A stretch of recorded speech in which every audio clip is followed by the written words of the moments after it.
Senhoras e senhores, pode chegar, que a revisão já vai começar. Presta atenção e fica ligadão, eu sou o professor Fernando da Missão Enem. Vem, fica na Missão Enem. E aí, senhoras e senhores, se você não me conhece, eu sou o professor Fernando Shows. E hoje a gente vai aqui para mais uma aulinha, uma revisão de filosofia, que vai te ajudar muito lá no dia da prova do Enem. Fica comigo aqui então, deixa eu colocar o violão aqui. E aí, você está preparado? Então vamos lá. A gente vai então hoje falar basicamente sobre todo o campo da filosofia. Eu vou começar lá com os pré-socráticos e vou terminar com os filósofos contemporâneos. E também teremos resolução de exercício. Então fica ligado, fica comigo aqui porque vai ter bastante conteúdo. Então deixa eu colocar aqui na minha tela. O que nós vamos falar? Hoje eu vou abordar aqui 20 autores que são indispensáveis para sua prova no Enem. Pode ser que caiam eles, pode ser que não caiam, mas pode ser que caiam eles relacionados também, que é algo que a gente vai falar bastante aqui. Deixa eu só puxar aqui um pouquinho. Isso, ótimo. Nós vamos falar sobre os filósofos da natureza e os clássicos, desde Tales até Sócrates, Platão e Aristóteles. Vamos falar também de filosofia medieval. Anota isso daqui, cara, porque você precisa dominar esses filósofos aqui, essas correntes filosóficas que eu vou te apresentar para você mandar bem lá na sua prova. Filosofia medieval, Agostinho e Tomás de Aquino. Filosofia moderna, a gente vai falar desde Maquiavel a René Descartes, John Locke, Immanuel Kant, Thomas Hobbes, Montesquieu, David Hume, e a filosofia contemporânea vai ali desde Schopenhauer, a gente vai falar até Hannah Arendt, que é muito importante. Então, gente, tem bastante filósofos aqui. Se você quiser até fazer uma pausa agora, copiar ou fazer um print da tela dos 20 autores que são indispensáveis para a sua prova do Enem, faça isso, porque, olha, vai te ajudar e muito. Então, tá preparado? Vamos começar? Então, a gente vai começar do início, do nascimento da filosofia, né? A gente considera que a filosofia ela vem a nascer ali na Grécia Antiga, quando a gente tem a transição do pensamento mitológico para o pensamento racional. E para te explicar isso, eu coloquei aqui uma tirinha para a gente, né, dar um pouco de risada aqui, mas também entender o que a gente pode aprender de filosofia com essa imagem aqui. Então, olha só, a gente tem aqui uma brincadeira, né? Uma imagem aqui, como se estivesse num restaurante, num barzinho, tá ali a representação do deus judaico-cristão, Horus de um lado, deus egípcio, e do outro ali parece ser Zeus. E eles estão ali, né, conversando ali, se divertindo, e eles estão conversando sobre casamento. E aí Deus, né, o Deus judaico-cristão fala assim, ó, é por isso que eu nunca casei até hoje. Enquanto isso, Zeus está dando risada, porque se você conhece um pouquinho de mitologia, você sabe que Zeus era uma pessoa assim que causava muitos ciúmes, principalmente nos homens, né? Se você não entendeu o que eu falei, vai ler qualquer história de Zeus na filosofia que você vai entender isso daqui. E aí Zeus está tirando sarro ali, ó, esse cara não existe. E aí o deus judaico-cristão vai lá e dá um soco no Zeus e fala assim, quem que não existe aqui? O que essa tirinha tem a ver com o nascimento da filosofia? O nascimento da filosofia é a ruptura do pensamento mítico para o pensamento racional. Quando a gente tem os filósofos gregos, os primeiros, Tales de Mileto, Anaximandro, Anaximenes, começando o pensamento filosófico, eles precisam se abster do pensamento mítico, que estava ligado à religião. Então, para os gregos, quem havia formado, né, o mundo, ele era oriundo dos deuses. Só que os filósofos não poderiam mais admitir esse tipo de explicação, porque agora, nesse momento, eles querem trazer explicações para os fenômenos da natureza, para os fenômenos do comportamento humano, através do pensamento racional. E aí, nesse aspecto, a gente vai ter vários filósofos da natureza. E eu não vou citar todos aqui e quais que eles defendem, mas, por exemplo, a gente vai ter Tales de Mileto, que vai falar que tudo flui, né? que nada é permanente, que a gente vai ter também Heráclito de Éfeso falando que nenhum homem pode banhar-se 2 vezes no mesmo rio, porque está falando do movimento do mundo. Esses filósofos da natureza, eles vão defender que são alguns elementos presentes na natureza que vão dar origem a esse mundo, e não mais deuses. E aqui a gente tem uma ruptura muito grande, porque é quando existe essa abertura para o pensamento racional que os filósofos e a filosofia agora vai ter espaço, né, para analisar, para pensar sobre o mundo, sobre os fenômenos da natureza e sobre o comportamento humano de maneira totalmente racional, até evoluir, né, no pensamento científico que nós temos hoje. Então compreende o que você precisa saber para o Enem a respeito de filosofia da natureza.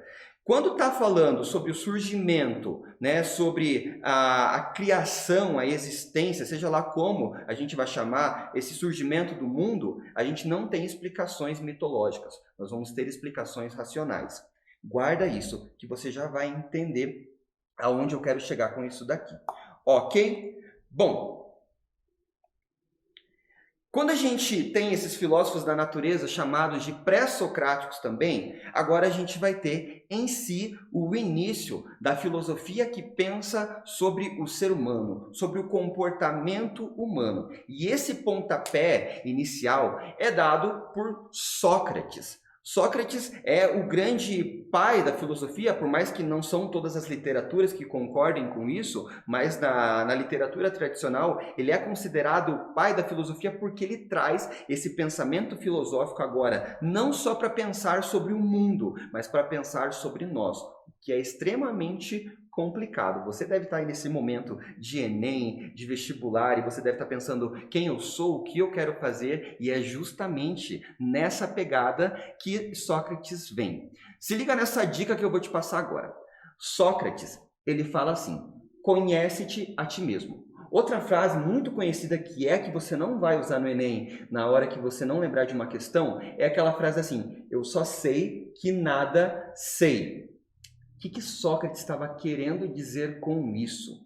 Sócrates está trazendo a filosofia para o âmago humano. Então ele está dizendo assim que não adianta você conhecer o mundo, não adianta você conhecer a natureza da existência de tudo se você não conhece a você mesmo.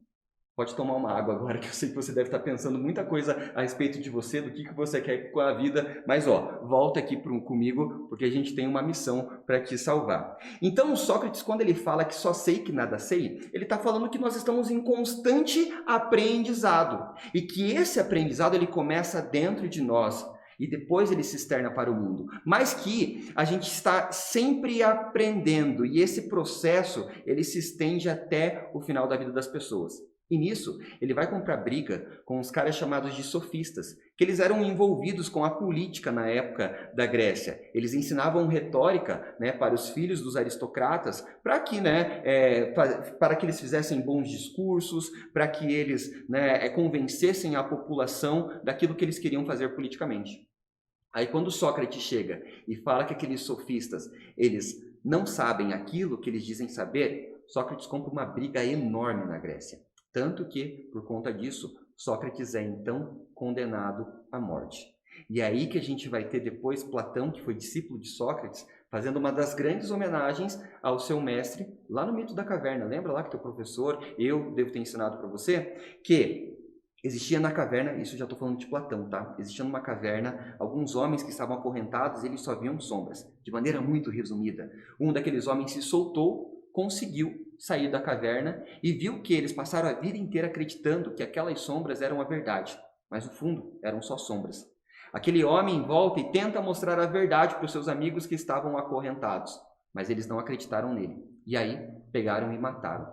Sobre quem que Platão está falando? Ele está falando de Sócrates, que quis mostrar a verdade para a população grega e por conta disso foi condenado à morte. Mas aí também, agora falando de Platão, ele vem com uma explicação que fundamenta grande parte de muitos pensadores, da filosofia, que é a ideia da existência de dois mundos. Um mundo que é dentro da caverna, que ele vai chamar de mundo sensível, que é onde a gente vê, onde a gente vive, onde a gente sente, por isso sensível. E um mundo fora da caverna, onde reside a verdade, que é o mundo inteligível. E ele fala que as pessoas só atingem o mundo inteligível quando fazem o uso da razão. Vejam que a filosofia, lá desde dos pré-socráticos, agora ela está passando por uma evolução.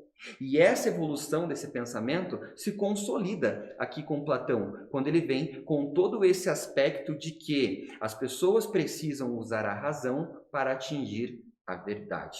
Bom, olha só, para você entender aqui, olha no meu slide aqui, ó. Sócrates, só sei que nada sei. Platão vai falar do mundo das ideias ali, que eu acabei de te falar, que é um mundo inteligível, né?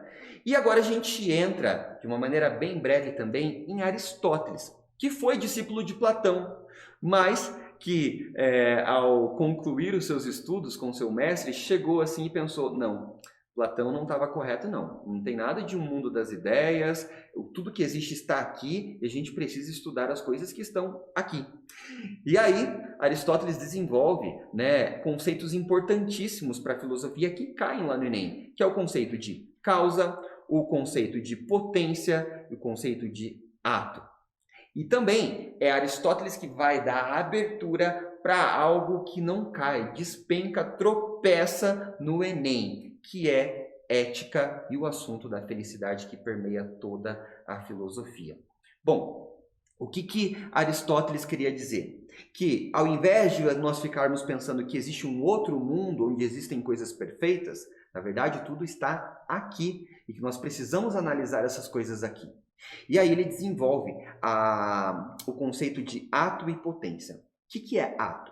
Ato é tudo aquilo que algo é. Então, vamos dar um exemplo. Essa mesa aqui, lá no seu começo da sua existência, ela era uma semente. Lá no começo da existência dela, ela era uma semente, pequenininha assim. Essa semente é um ato, mas ela tem uma potência. Qual que é a potência dela? Se transformar em uma árvore. E a potência dessa árvore foi se transformar em uma mesa e ter uma funcionalidade. Com esse, parece até um pensamento lógico, né? E é exatamente isso. É Aristóteles que dá na filosofia o pontapé inicial para o estudo da lógica, que também cai bastante lá no vestibular e lá no Enem.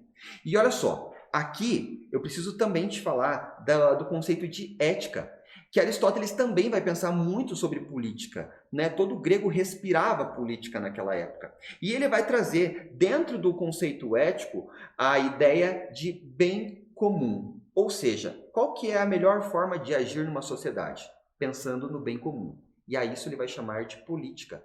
Mas como que eu consigo agir dentro desse bem comum? Usando o meio termo. Não ser muito radical e nem ser muito calmo. Ser moderado. Não ser muito irritado e nem muito passivo. Ser moderado.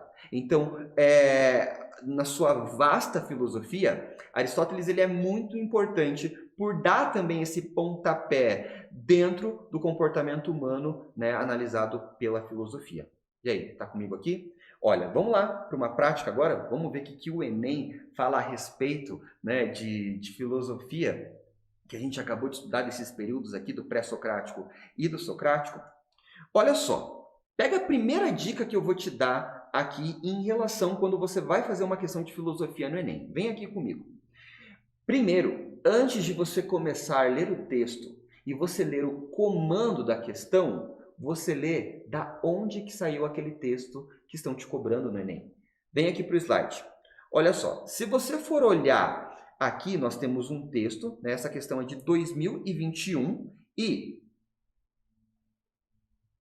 você vai primeiro olhar qual que é a referência. A referência está aqui, ó. Michel Foucault, do livro Ditos e Escritos. Mas aí você deve estar confuso nesse momento pensando assim, professor, Michel Foucault não é um filósofo contemporâneo? Você não está falando que vai cobrar sobre filosofia clássica? Calma. Olha só, esse trecho do livro do Michel Foucault, que é um filósofo contemporâneo, ele começa dizendo assim, ó, tomamos o exemplo de Sócrates. Ele faz essa retomada lá para a filosofia clássica. E agora a gente lê o que o texto está falando. É precisamente ele quem interpela as pessoas na rua, os jovens no ginásio perguntando, tu te ocupas de ti? O Deus o encarregou disso, é sua missão, e ele não a abandonará, mesmo no momento em que for ameaçado de morte. Lembra que eu acabei de te contar, né? Que ele foi ameaçado de morte, inclusive, né, acabou sendo condenado à morte. Ele é certamente o homem que cuida do cuidado dos outros. Esta é a posição particular do filósofo. Olha só, é um texto de um filósofo contemporâneo citando um filósofo clássico. O que está pedindo a questão? O fragmento evoca o seguinte princípio moral, lembra que eu falei ética e moral, da filosofia socrática, presente em sua ação dialógica. E aí a gente tem as alternativas. Examinar a própria vida, será que está pedindo isso?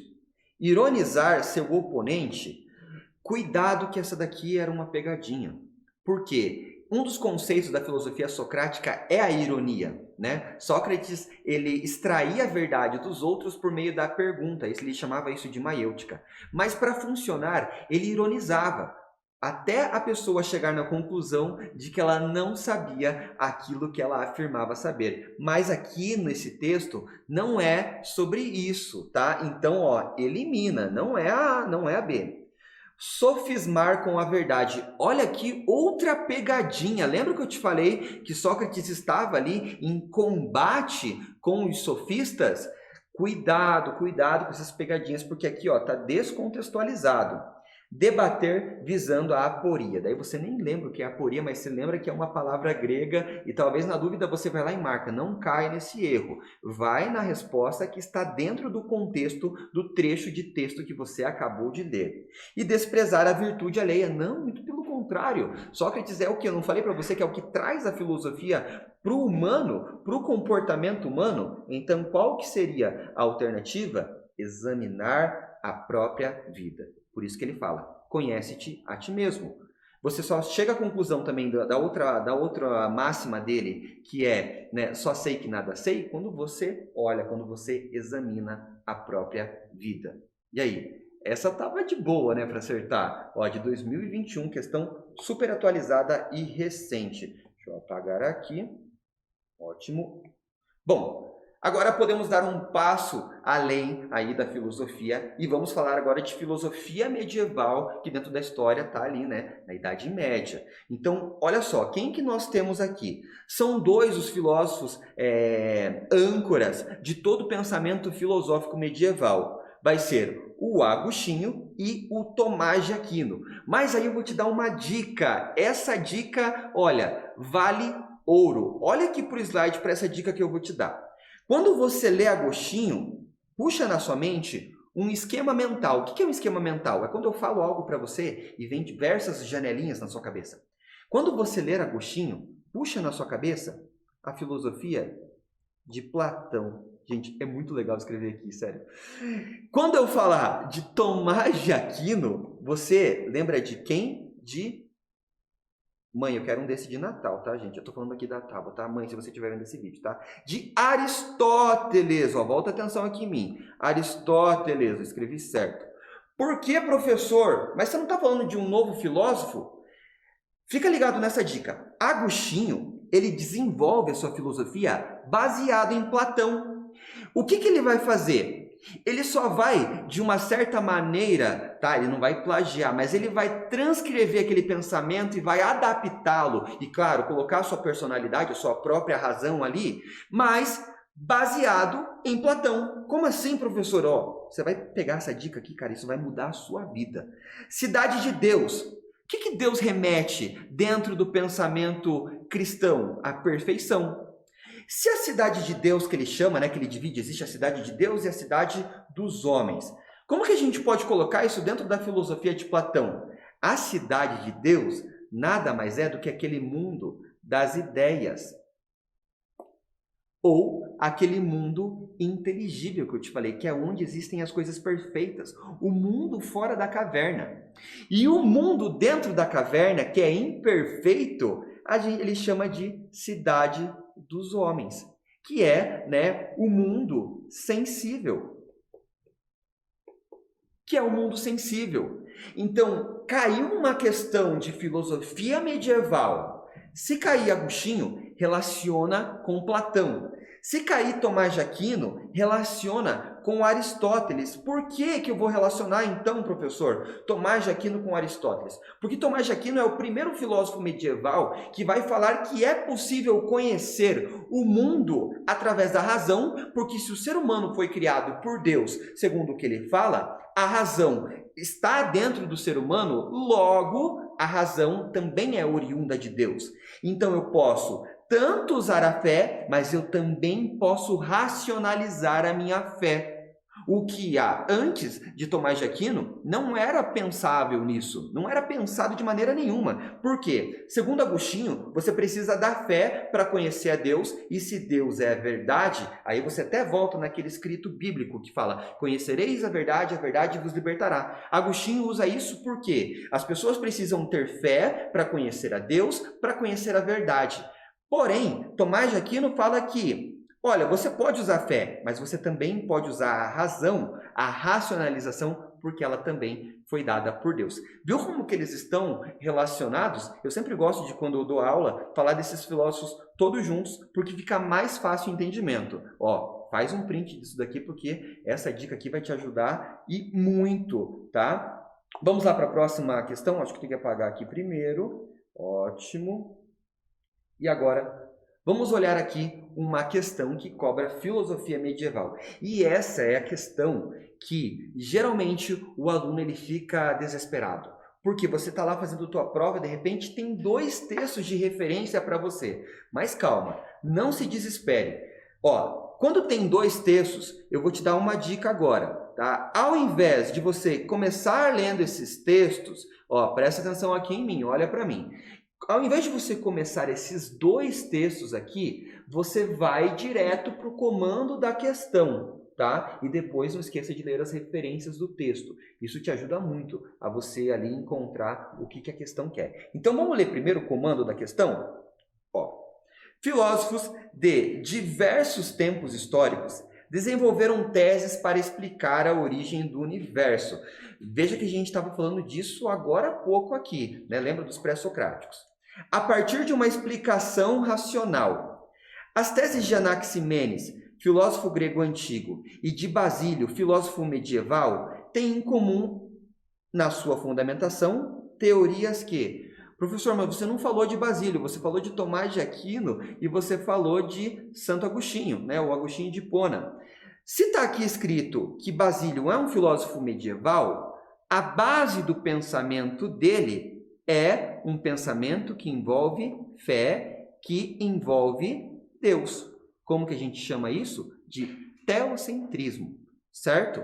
Então, ó, você pode fazer essa relação para chegar aqui, né, no resultado da questão. Mas vamos lá. Ele está comparando, então, a ideia de surgimento do mundo de um filósofo pré-socrático com um filósofo medieval. Vamos voltar para o texto agora para a gente entender o que está rolando aqui nessa questão. Então, vamos lá. Ó, primeiro texto fala sobre Anaximenes, ó, a aurora da filosofia grega. Então, olha só. Anaximenes de Mileto disse que o ar é o elemento originário de tudo o que existe, existiu e existirá, e que outras coisas provêm de sua descendência. Quando o ar se dilata, transforma-se em fogo, ao passo que os ventos são ar condensado.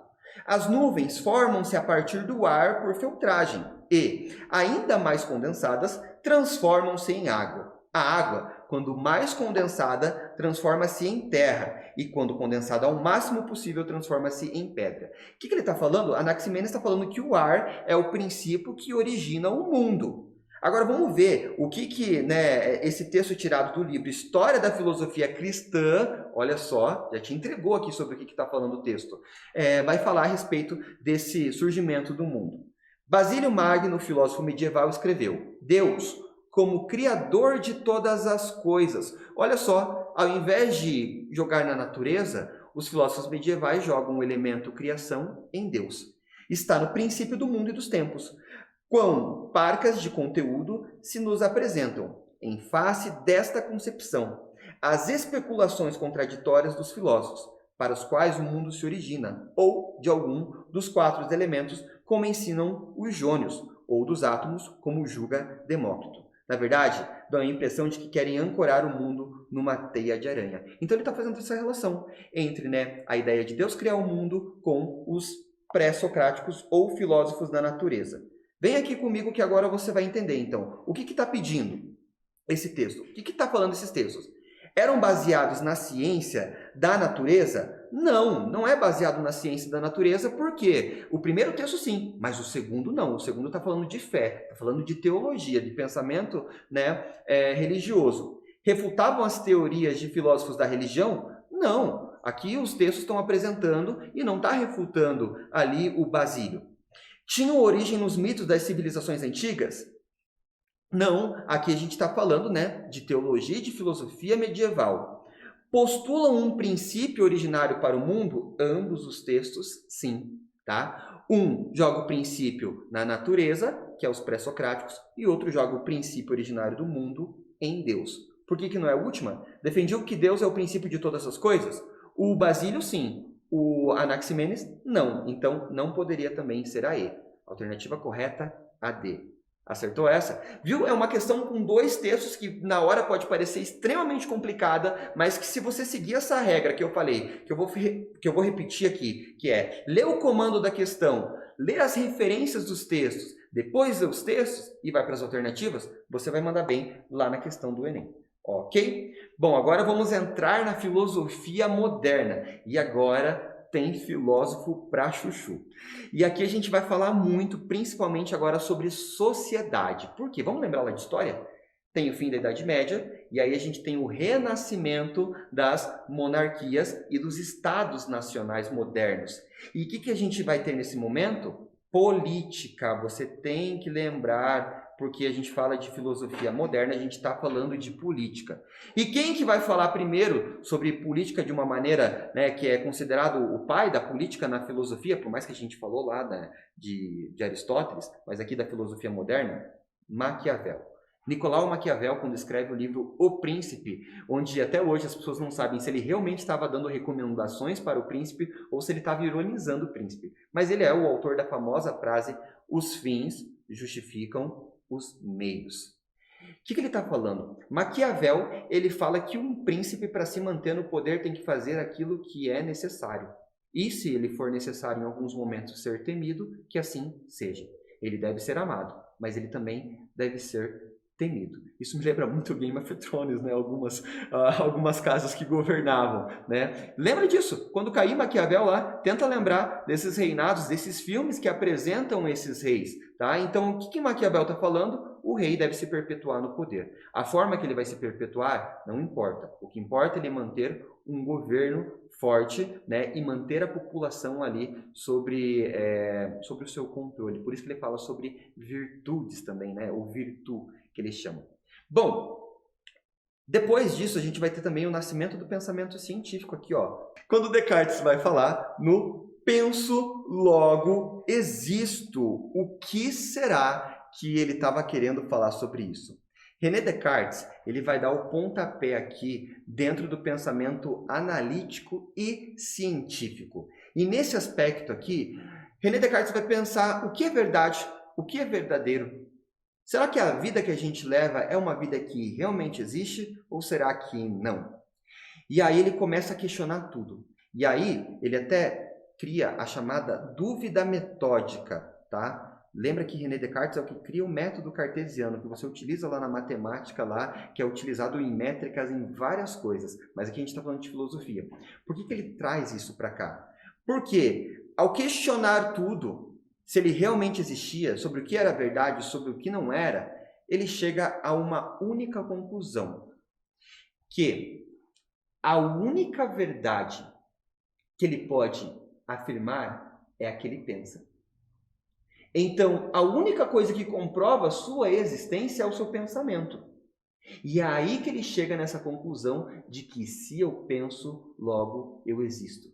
E aqui ele traz a racionalidade filosófica para um outro patamar. Porque aí ele cria o método cartesiano, onde ele coloca que tudo aquilo que é dito como verdadeiro deve ser questionado. E aí, nesse aspecto, ele cria esse método, onde que é inclusive utilizado até hoje como base de pesquisas para averiguar verdades, que é o método de você questionar, de você selecionar as suas questões, de você analisá-las, de você revisá-las, até você chegar na constatação de uma verdade. Então, é René Descartes que dá esse grande pontapé aqui para a ciência moderna que a gente vai ter. Bom, o John Locke vai falar sobre várias questões da filosofia, mas ele também vai se envolver com a política e com a questão de liberdade. O John Locke é o que defende que existem direitos que devem ser inalienáveis para o ser humano. O que é um direito inalienável? É um direito que não se pode tirar da pessoa. E ele vai falar que a propriedade privada é o primeiro direito que não se deve ser tirado de uma pessoa, porque ele é o princípio que dá dignidade às pessoas. Tudo começa pela propriedade privada. E aí ele também vai defender a educação, né, e a saúde para as pessoas. Mas ele também vai defender principalmente a existência da lei. Eu quero a sua atenção aqui, porque John Locke, Thomas Hobbes e também, eu não coloquei aqui porque eu ia citar agora, que é o Rousseau, eles vão ser os filósofos chamados de filósofos contratualistas, porque a sua filosofia funciona como uma espécie de contrato social. Nós fazemos contratos em todos os momentos da nossa vida. E é sobre isso que eles vão falar. O John Locke vai falar assim, ó, onde não existe lei, não existe liberdade. Ele fala que liberdade não é liberdade se a minha liberdade infringe a sua liberdade. E aí, John Locke é o defensor da ideia de que deve existir um campo de liberdade, que é a lei, e que essa lei deve condicionar as verdades das outras pessoas.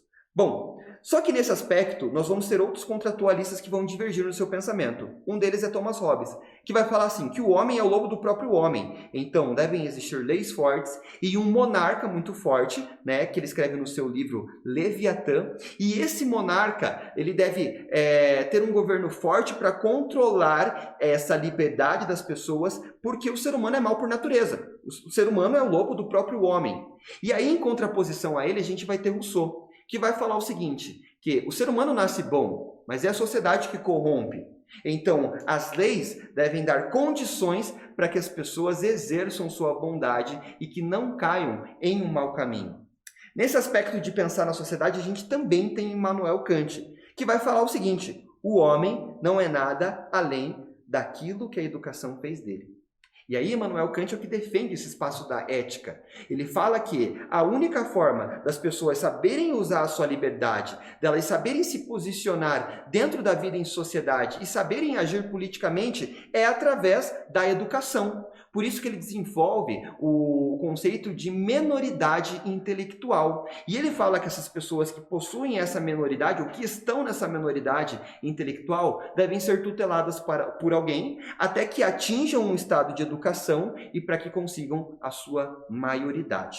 Ok? E a gente vai ter Montesquieu, que vai pensar assim, cara, olha, essa sociedade aí com um monarca que manda, desmanda, faz o que quer e a população obedece, não está certo. Por quê? Porque isso é abuso de poder. Então, o que ele vai propor para acabar com a tirania? Ele vai propor a divisão do poder em 3 instâncias que a gente vai ter, que vai ser a do executivo, que vai ser a do, eu vou colocar só as iniciais, a do judiciário e a do legislativo. Importantíssimo, gente. Isso cai muito no Enem, tá? Por quê? Porque é o modelo que Montesquieu apresentou que formatou a maioria, né, das sociedades que nós temos hoje, dos estados que nós temos hoje. Certo? Bom, vamos prosseguir aqui então. Na filosofia contemporânea, nós vamos ter Marx falando sobre luta de classes, né, que a história aconteceu por conta da luta de classes, os explorados querendo chegar no espaço dos exploradores, o materialismo histórico e a importância da ideologia dentro de uma sociedade. Ele vai falar que tudo é ideologia. Em todo sistema de sociedade, todo sistema é baseado em uma ideologia. Friedrich Nietzsche, crítica ao clássico e à moral. Ele vai criticar a filosofia grega, porque ele vai falar que a nossa moral está baseada numa dívida. Nós agimos corretamente, não porque queremos, na maior parte, agir corretamente. Eu vou dar um exemplo para você. Você obedece aos seus pais, não só porque você ama os seus pais, mas porque, de certa forma, Nietzsche fala que você se sente em dívida com os seus pais. E por se sentir em dívida com os seus pais, você obedece às leis que eles estabeleceram para você. Como? Os comportamentos. Filho, não faça isso. Filho, não faça aquilo. E você perpetua a sua vida seguindo nessa moral por dívida. E que ele vai falar que o único sentido que traz a vida é a vontade de potência. É a vontade do ser humano se superar. E se superar a cada dia. Bom, pensando em sociedade, a gente vai também ter o utilitarismo, tá ali naquela sociedade pós-revolução industrial, que vai falar que o único fator que gera felicidade para uma sociedade é quando ela desenvolve as potencialidades das pessoas. Quando as pessoas não desenvolvem o seu potencial, elas são frustradas e, logicamente, a sua sociedade ela não será feliz. Michel Foucault, que a gente acabou lendo lá em cima, ele vai falar do poder do discurso e da ideologia sobre a moral e a sociedade. Ele vai falar que são os discursos que estabelecem as ideologias e são as ideologias que estabelecem a moral que é seguida na sociedade.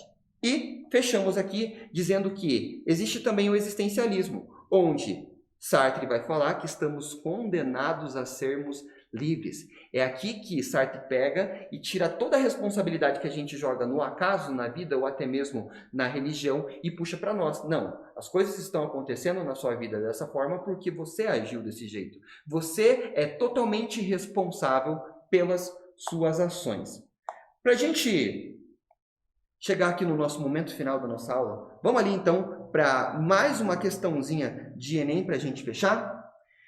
Sentimos que toda a satisfação de nossos desejos advindo do mundo assemelha-se à esmola que mantém hoje o mendigo vivo. Porém, prolonga amanhã sua fome. A resignação do contrário assemelha-se à fortuna herdada. Livro O Herdeiro para Sempre de Todas as Preocupações. De quem que a gente está falando? De Schopenhauer, que fala que a vida é sofrimento. Por que a vida é sofrimento? Porque nós somos dotados de vontades. E as nossas vontades nunca são saciadas. Por isso que, quando nós temos uma vontade saciada, logo nós teremos outra. Então, por isso que existe uma insatisfação na vida humana e que, por isso, nós estamos, de certa forma, condenados a sofrer. O que está falando aqui a questão? O trecho destaca uma ideia remanescente de uma tradição filosófica ocidental, segundo o qual a felicidade se mostra indissociável, ligada a... Aí a gente tem a consagração de relacionamentos afetivos. Não são os relacionamentos afetivos que trazem felicidades, tá? Porque existem vários relacionamentos que acabam. Administração da independência interior, sim. Por quê, professor? Porque nós somos dotados de vontades. Se eu não aprendo a administrar as minhas vontades, eu estou condenado a sofrer. Então, para eu ser feliz, eu preciso ter independência interior, entender as minhas vontades e, de certo modo, ter um domínio sobre elas. Aqui, ó, você já matava toda a questão, não é fugacidade do conhecimento empírico, não está falando nada sobre isso, nem de liberdade de expressão religiosa e nem de busca de prazeres efêmeros que passam rápido, tá? Não é sobre isso. Ok? Bom, vamos dar mais uma olhadinha aqui. Eu separei outra questão para você que está aqui, de Enem 2019. A partir da análise da autora, que autora, professor? Arendt. Hannah Arendt é a que ajuda a escrever, né, a Declaração dos Direitos Humanos. Ela está ali no pós-Segunda Guerra Mundial, lembra de todo esse contexto aí. Vamos ler o texto dela aqui. Essa atmosfera de loucura e irrealidade, criada pela aparente ausência de propósitos, é a verdadeira cortina de ferro que esconde os olhos do mundo. Olha aqui ó, o contexto de Guerra Fria. Do mundo, todas as formas de campos de concentração. Visto de fora, os campos e o que neles acontece só podem ser descritos com imagens extraterrenas, como se a vida fosse neles separada das finalidades desse mundo. Mais que o arame farpado, o que está falando aqui, ó, Muro de Berlim, é a irrealidade dos detentos que ele confina, que provoca uma crueldade tão terrível que termina levando à aceitação do extermínio como solução perfeitamente normal. A partir da análise da autora, no encontro das temporalidades históricas, falamos aqui, fim de Segunda Guerra Mundial, início da Guerra Fria, evidencia-se uma crítica à naturalização do. Olha só, nós temos uma questão de história totalmente relacionada com uma autora de filosofia. Então vamos ver aqui. Ideário nacional que legitima desigualdades sociais? Não está falando aqui sobre a desigualdade social. Está falando aqui, né, sobre essa divisão da sociedade. Alienação ideológica que justifica ações individuais? Não, ela está falando de ações coletivas. Cosmologia religiosa que sustenta as tradições hierárquicas? Não está falando de religião. Segregação humana que fundamenta os projetos biopolíticos? É sobre isso que ela está falando. Lembra da Segunda Guerra Mundial, todo o contexto do Holocausto que a gente teve e, né, na Guerra Fria, as questões nacionais que ocorreram no leste europeu, ligadas aqui a um campo da filosofia. Bom, eu espero que você tenha gostado e pegado várias dicas. Eu agradeço você por ter ficado aqui nesse vídeo. Não esquece de curtir, comentar e compartilhar. E também de nos acompanhar nas redes sociais. Eu sou o professor Fernando Scholz. Até a próxima. Valeu!